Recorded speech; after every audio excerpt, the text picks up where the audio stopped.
Finding the right instrument can be a difficult process. There's a lot of different options, a lot of different verbiage. Today, Ted and I are looking at two broad categories, the digital piano category and the acoustic piano category. We'll be talking about the differences, what separates them, and which one might be right for you.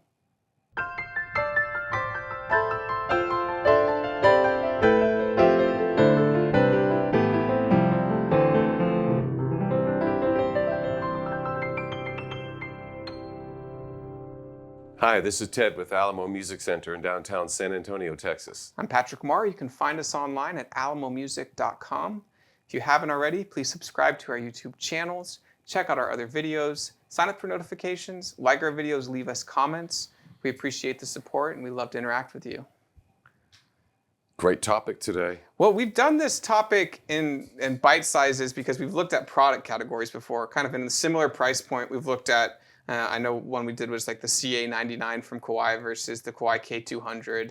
I think we did it with the Yamaha U1 and a similarly priced Clavinova. But we look at these categories because how we inherently value things in society is usually with a dollar bill. Well, yeah, but so if they're in the similar price range and they're two things that arguably could replace each other, what are the real differences? Well, here's the thing is, it's hard to price an acoustic piano fair and squarely against a digital piano because there's different options in it. And part of this, I think, I like your piano fact that you brought in, so we can't forget I know. Because this is a perfect thing to show about here. But the idea is that once upon a time, digital pianos were excessively expensive, and you didn't get what you were really paying for in terms of product worth. It was still kind of figuring its way out. And that was a long time ago. Now, you get a great instrument, a great thing for a lesser price than what an acoustic piano costs. And there's ways to get true acoustic piano touch tone to practice on. Mm-hmm. That's not acoustic. Yeah. So let's rewind. Let's go to our piano fact. I'm glad you brought that up. The piano fact today is based on, Patrick brought this concept in, and we had talked about it. We talked about this a few months ago, and it took us about that long to find the thing that we were both looking for here in the store. And there's stuff just buried all over the place, and it finally did surface. And it has to deal with crown, and it has to deal with ribs. Mm-hmm. And this is the true amplifier and speaker of any acoustic piano. I was getting hungry when you said ribs. Yeah, right. Who's the king barbecue place? Is that what you're talking about? Right down the street, yeah. So, the idea is that it's the speaker and the amplifier of an upright piano or a grand piano, and theoretically, a guitar. And so the idea is a soundboard, and this is generally spruce, the Sitka spruce on an acoustic piano. This is it's a prop that was sent to us probably in the 80s or 90s. I think they kept it in most piano stores, but it was to demonstrate this thing that Ted's about to demonstrate, the importance of crown, the tension in the soundboard. So when the soundboard is under tension and stress, it puts all of these cellular fibers under stress so that they're excited. There's not much room for them to breathe or move around in, so they just resonate. Mm-hmm. Everything goes through them. The idea is when someone says what happens when a piano loses its crown, it sounds like this. And so instead of having a string attached, they put a tuning fork. And this is a piano hammer with a little hammer on it.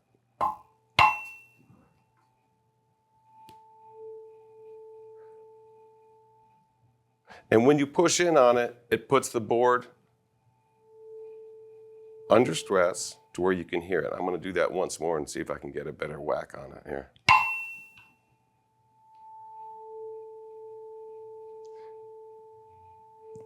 And there's portions in between being flat and just about there. So you have to wonder on spinets, do they really stay in the same spot their whole life? Well, and how much more resonance you get when it's really in that perfect spot. And it's kind of fun to do this as an experiment because you realize if you're off or if you're not applying enough tension or force, and if you're applying too much, you're like it compromises the resonance. I don't know how much a Jack LaLanne of an exercise thing that was there in calisthenics, but I'd say it's probably between about 12 to 13 pounds. It's about what a real heavy door would would be. There's limitations on engineering, but it's both hands. And so you can feel it. So that, our piano fact, we like to start all of our videos with a piano fact. This piano fact, kind of goes hand in hand with It's nice to have a demonstration problem. Well, and the brilliance of an acoustic instrument, how natural it is in the sound world. And so, that technology and actually the functionality of the instrument is different than a digital instrument. Well, taking that tone that we just heard and getting it to a very, very affordable type of digital piano. When the digital pianos first came out, they were all flat tone. There was no expression. It's come a real long way. And so, so when you said that, the cool thing is how you get that rounded tone under the duress of the soundboard being stressed out and everything. It took a long time for the digital keyboard process to be able to emulate that accurately without having to have tons and tons and tons of storage space for the samples. And so all technologies kind of bind up now, not just pure sampling. They're blending everything in at the same time. And the technology of like a carved top and a guitar, a rounded top has that very similar, the science is very similar. And so they're stressed. There's borrowed. So violins, cellos, the same thing. They're all bowed. And so there's something to be said about knowing an acoustic piano and playing it, because they don't come in a box. They do come in a box, but they don't come ready to go like a digital piano. No, digital pianos they're a tough competition. And there are, I have heard stories of piano tuners that have told people that have bad acoustic pianos, old spinets, junky uprights, that they'd be better off replacing them with digital pianos. Yeah, so I broke this down into 5 categories, and we'll go over them pretty quickly. But the first category between acoustic and digital, so I think you need to ask yourself, is the purpose. Always the purpose. What's the intended use of the instrument? And in the digital world, there's a lot more products available than there are in the acoustic world for pianos. Yeah. And more every year. Yeah. And they're starting, a lot of digital instruments don't even come with keys anymore. It's a software package, or it's a box that you plug into or something like that. And that I find is fascinating, because the specialties are still there. There's some incredible piano software out there that on a recording, it's indistinguishable from a real piano being digitally recorded. It's the same thing. It's just the method of reproduction is different. But yeah, it's kind of fascinating how that it's changed. Yeah, and if you are a beginner, if you're upgrading from a beginner to your next instrument, or if you're a very advanced player, there's reasons why you would pick both categories. And so like the digital piano, I think is this going to get you, like, where is the end goal? Where do you want to get to? Do you want to be proficient? Do you want to enjoy playing this instrument? Do you want to grow with it? Do you want to reinvest in yourself at a different point and upgrade? And asking these questions of what can get me there in the appropriate amount of time that I want is I think an important thing to grasp and realize and tell yourself, because if you're speaking it, then you understand your journey. I had students that I taught, and they were on digital pianos, because that's what they had when I showed up. And I'm not going to say, oh, you really need to be on acoustic. I did try to explain to them, and they were well aware, because they had pianos at school. Learn your songs on this thing. It's great to practice on. You can even put headphones in, and it's phenomenal. That intended use is to learn to play the piano. And so they know that this is the piano that they're practicing and learning on. And when they memorize a piece, and they go to, because we see it here in the store all the time, a student comes in, I've only practiced on a digital. The first time they sit down at a good, high-quality piano, or just an acoustic piano, and they sit down and play, they say, wow, it's so different from, and they realize that, yeah, I'm glad that I know how to play the song, because now I can just work with all the intricacies of the delicacy of this instrument. It's a little bit different. So the intended use, and your step one, you said the first thing was intended use. Now, there's some guys that say, I want a keyboard that can play the bass and the drums down here so I can invent melodies and then put together, and then you're getting into workstations, and you're getting into all these different things. And the intended use, workstations, and a lot of those sequencers have no keyboards, because the instrument really is the brains and the functions. Yeah. And so, and on the other side, on the acoustic side, purpose can mean a lot of different things. Are you looking for something beautiful that's going to last multi-generations? Are you looking for something that will inspire your kids or inspire you to go out and play it every day? A lot of the times, I think there's a direct correlation between the amount of money people spend on an instrument and the amount of time they spend on it. And at a certain point it becomes untrue, but in the mid range of people like investing, this is a big investment for me. I'm gonna make sure I get my money's worth out of it. I'm gonna make sure it's almost like it's. Yes and no. I like that comment. We could probably do a whole video just on that one comment. If you spend a lot on an instrument, you're going to spend more time on it. True or false? Now think about the kid like George Harrison that had a crappy guitar. Mm-hmm. That was what, $9 at a used, and the strings were this high. He played that thing a lot, mm-hmm. and he didn't pay that much for it.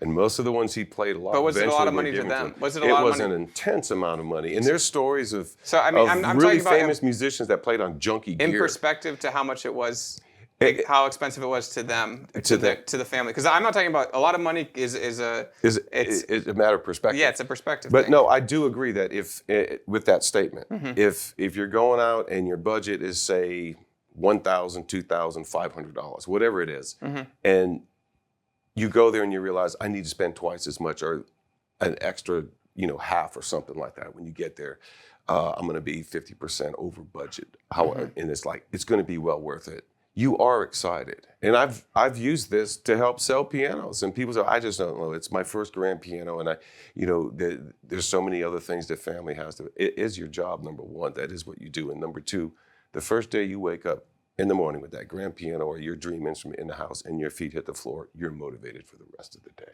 before you even get out. And so you can make it worth it. And again, it's something that you grow with. It's not a one time like, oh, this is I get to enjoy it once. It's like one really nice meal you're going to buy yourself. Right. It's not that. And so I think purpose is, we spent a good amount of time on that, but purpose is you need to be intentional about why you're getting the instrument and what is it going to fulfill in you? What's your end result? What's your goal? What's your dream? What do you want to achieve? Sometimes it's just make new music and entertain yourself. And it's really one of those things where you're investing in yourself, and it's not a selfish thing. Not at all. You're creating something which is fun. Everyone in the family usually ends up. Next category I want to talk about was convenience.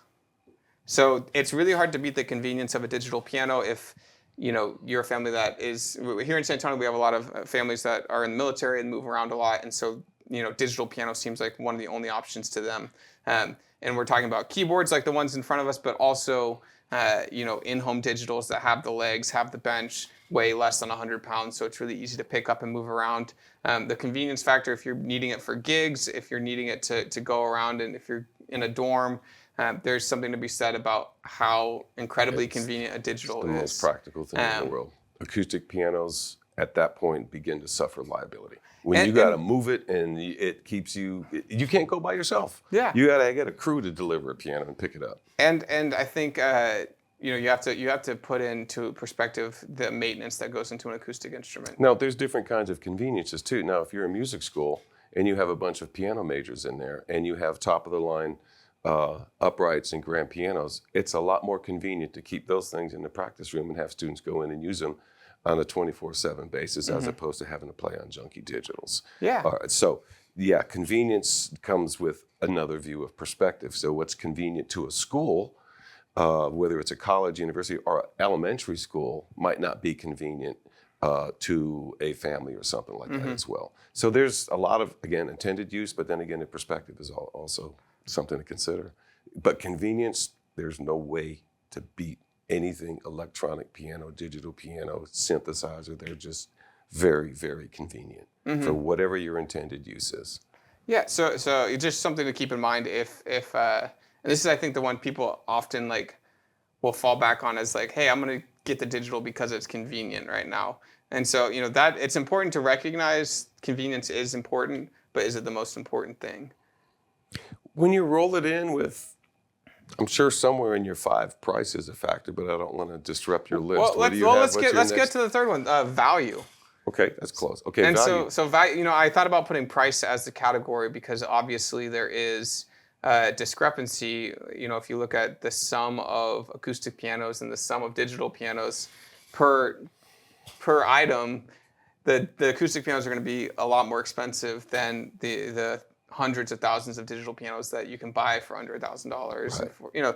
And so this isn't about the big number, the price number. It's about value, and I think value is interesting because, again, like the George Harrison example, a $9 guitar to someone who can only afford not even afford to buy a guitar is a lot of value. That's a lot of resource pushed in some direction that isn't necessarily a necessity. The true value there is the amount of time the individual spends on the instrument, figuring out, is this a good instrument? Is it a not good instrument? What is it that's holding me back? What is it that's making it hard on this instrument? And then you start realizing, I played this other guy's instrument, and the one I have is really reflective of its price. And I think also, like, to the way the world works is what's the best way to calculate some value is your return, right? And so the return on the money you spend. This is, to me, convenience, digital pianos like win that category. Value, though, I start to look at digitals as the way I look at like the original iPhone or the original computer. And like obviously there's new versions, but like today an iPhone 7, which was miles ahead of the first iPhone, is worth nothing. I'm with you, but the true value, and I tell people this when they buy a digital piano, because they know the thing, based on what you just said, iPhones and other electronics, this thing's going to be obsolete before too long. There's going to be something cheaper and better. It will last a long time. It'll last a long time, but what is the true value in a digital piano? And I'm not talking value in terms of dollars and cents, because when I sell a digital piano, I tell people, these things are highly durable and very functional instruments. If no one is playing this thing and trying to wear it out within the first 2 or 3 years, the true value in a digital piano is you don't spend as much as you do on an acoustic, but you get all the experience and everything that you can't personal. It's not dollars and cents value. It's time acquiring skills. It's toward that 10,000 hours needed to approach the expert level.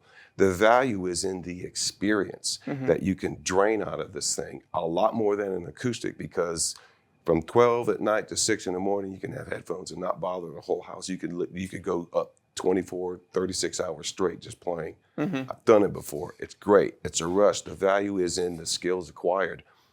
Again, that's my perspective of value. Someone else said, hey, I paid $10,000. The guy told me it's going to appreciate. It's been 5 years. I should get $12,000 for my piano back. Those are guys that just should be buying gold bullion. I 100% agree. But the value is always going to be reflective of, again, the use. But I do think on digitals, you don't pay as much, but you have the potential to get so much more use and value out of it than you would on an acoustic. What's one of the most common things we hear from parents, though? They don't want to listen to them practice a lot of times. I think ahead of that, what if they're not interested again in a year? Or what am I going to do with this after they're not interested? Oh, if you get them a piece of junk, I promise you they will not be interested. Well, and so like that's the fine line. And then I often hear too, it's like, where's the safest place to put my money? I hear that from people who aren't musicians that are buyers. And so, or maybe they are musicians.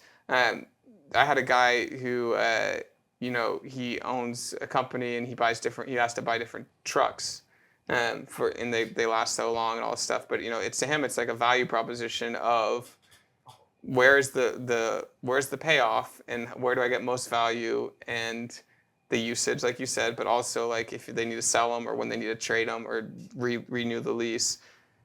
We see pianos from the 80s, acoustic pianos from the 80s and 90s that are selling for more today than they did then. That statement is not true with digital pianos. No. Unless it's a novelty item, which these will not become. Well, it's kind of the same thing with the, the computer business. If you had one of the original Apples, the Apple II, or one of the first Macs that came out in a box with a tiny screen on it, and they function and they work, those are worth money. Yeah. Those are collector items. Until this becomes a collector item, which I don't foresee happening. I don't see a lot of digital pianos, only because the sound generation that's inside them is pretty much a computer chip. And computer chips have gotten a lot with better. With the audio lab channel we have here, you've seen the true interest in the analog synthesizers and stuff, and that is because it's not just a chip. There's working electric components. You're working with a pulse of electricity. And so that's value. We won't spend too much time on it, but yeah, you have to understand the value is the experience, but it's also the money that you have to put in to gain the experience. And where, Right. how does that equation work for you personally? It turns to skill. That's what I tell people.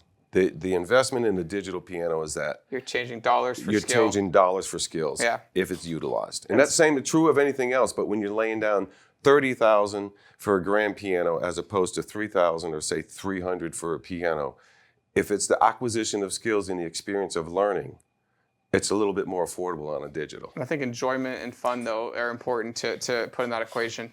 Functionality. So the actual functionality of a digital piano versus an acoustic piano. We'll hit it real quick. Digital pianos, you see these ones in front of us. They're real skinny.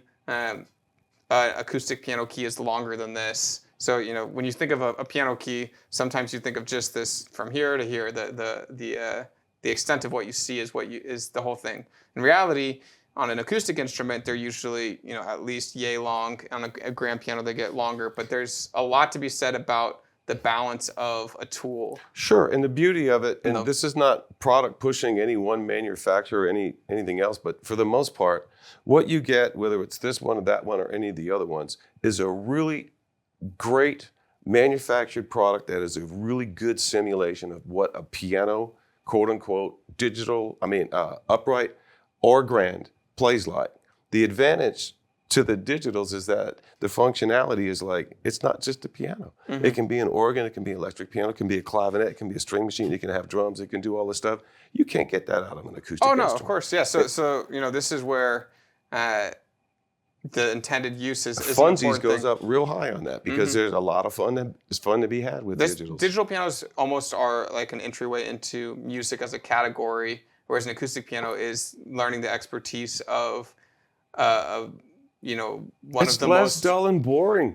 But it's mostly one of the most revered instruments to learn how to play and to be.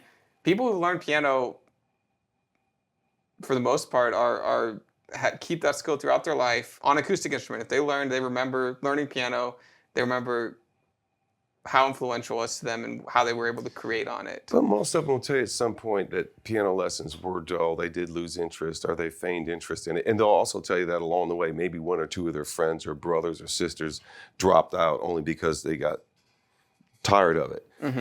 Had digital pianos been around in the 60s and 70s with all these sounds and all these, a lot of people would not lose that much interest. And Baldwin sold a lot of those fun machines based on the name. And you look at them now, and people are so, like, the first time you saw when he said, "That's it," I said, "Hey, man, it was the concept, it was the dream." It was like, it's Oz, man. Yeah. And so you build it up, and you're like, "That's a fun machine." I said, "Patrick, I told you, it was all marketing in the name." And it was a lot for its time. I'm not knocking the product, but these things are just a completely different world away. Trust and confidence. Hey, that was my comment. Yeah, because think about it. When we're talking about value, I feel like I was inferring a lot of trust and confidence because how do we measure trust and confidence monetarily? That's what I told you. I said, think about it.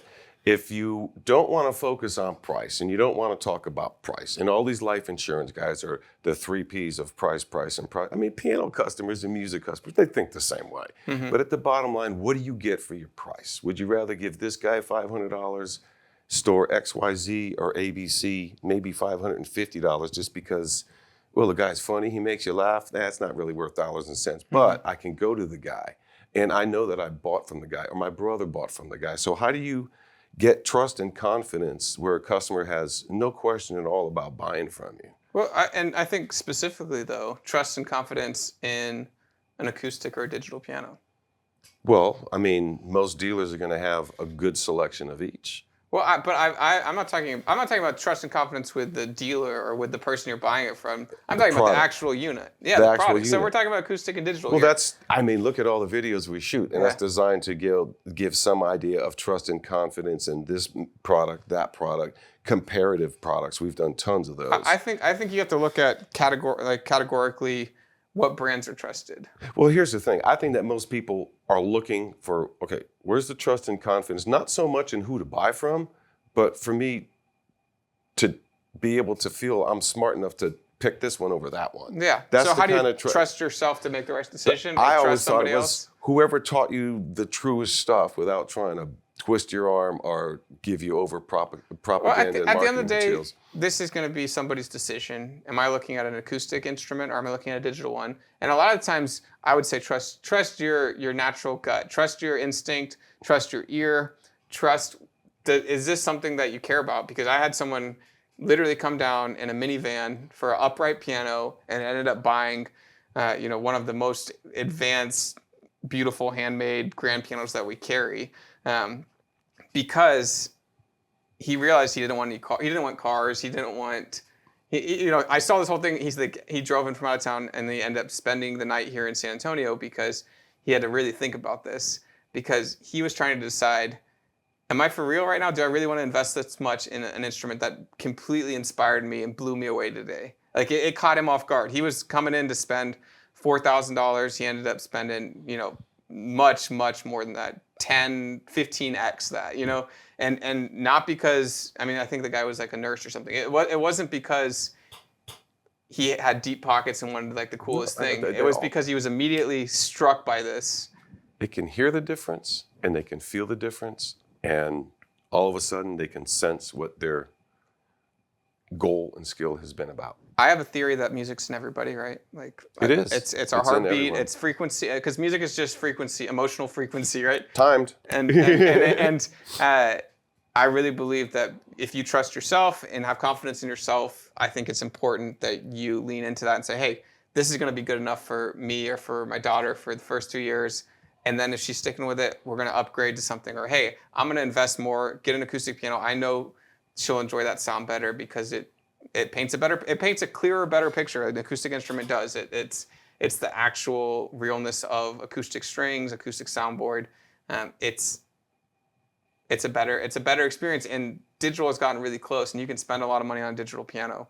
But which one is going to inspire you, right? I always think that what drives the inner musician inside a person is that they're looking for involvement toward their personal fulfillment of a musical journey. And digital pianos at any price, any key size, can fill that. And remember, I thought the most brilliant thing I ever heard in 25 years of working in a music store was the guy that came in to buy his wife a slide guitar, a lap steel, because she had already tried piano, she tried guitar, she tried flute, violin, she'd been through everything.